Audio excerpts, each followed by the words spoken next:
السلام علیکم فرینڈس، آپ سب کو ہمارے یوٹیوب چینل میں خوش آمدید۔ آج کا ہمارا ٹاپک ہے واقعہ فیل کیوں پیش آیا، اس کے پیچھے کیا حقائق تھے۔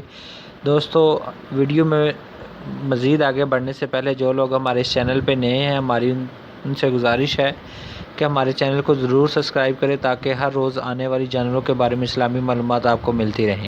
دوستو، بڑھتے ہیں آج کی ویڈیو کی جانب۔ یمن و حبشہ کا بادشاہ ابرہہ نامی تھا۔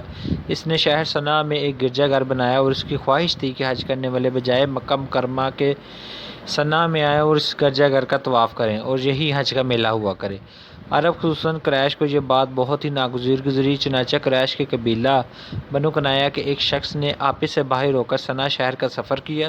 ابرہہ کے اس تعمیر کردہ گرجا گھر میں داخل ہو کر اسے نجاست سے آلودہ کر دیا۔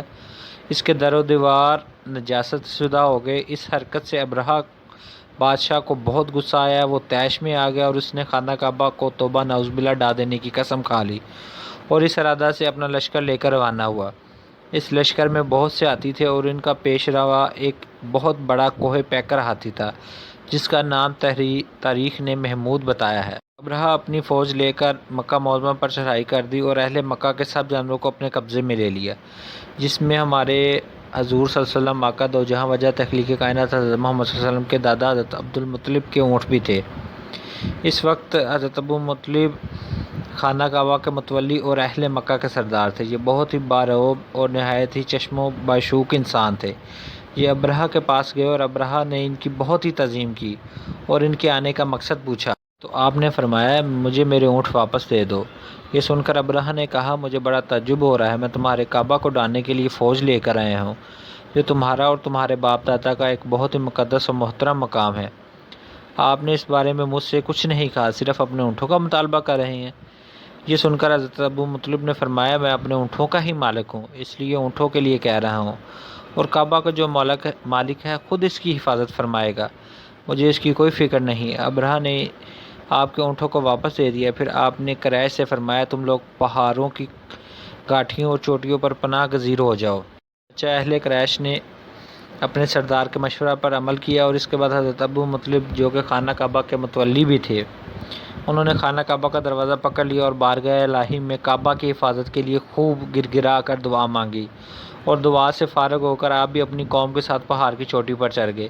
ابرہہ نے صبح صبح اپنے لشکر کو لے کر کعبہ مقدسہ پر دعوت بولنے کے لیے اپنی فوج کو حکم دیا اور ہاتھیوں کو چلنے کے لیے اٹھایا، لیکن ہاتھیوں روبرو محمود جو سب سے بڑا تھا وہ کعبہ کی طرف نہ چل سکا، بجائے اس کے اس کو کعبہ کے علاوہ جس طرف چلاتا یہ چل پڑا۔